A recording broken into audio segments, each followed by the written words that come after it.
She was once the youngest self-made female billionaire and was being So Elizabeth Holmes was sentenced to 11 years in prison as of today. I remember when I was beginning university studying biomedical engineering and I heard about Elizabeth Holmes because they were selling this machine that can take a drop of blood to analyze essentially any disease with a drop of blood. And I was like, wow, the things that I'm learning in school does not apply. Like, how did she get all of that?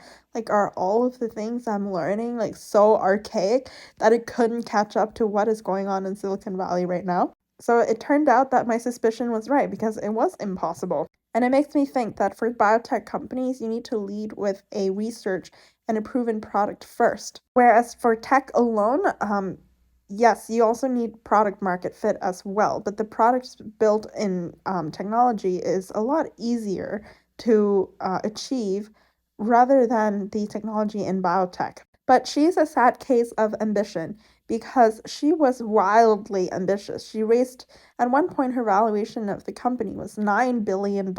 She raised money from Murdoch. And if you don't remember Murdoch from one of my previous videos, this is Murdoch and his younger wife, Wendy. And this is Murdoch's wife after they got divorced. I'm kind of seeing a pattern here that Murdoch's is getting played by younger women. But anyways, she is definitely an example of where ambition can really take you to insanity, and when you desperately chase it, when you don't have substance, you can easily burn yourself to nothing. There's such a huge fetish in Silicon Valley for like young entrepreneurs and college dropouts, but I don't really see the point in that. Like Mark Zuckerberg and Bill Gates were like very, very rare, like one in a gazillion. But why do you have to chase after those same standards? You can become a successful entrepreneur when you're 40 or you're 50, when you have enough experience, when you found something about life, when you have more risk management. Time is at your essence, and because Elizabeth Holmes raced to the finish, now she's spending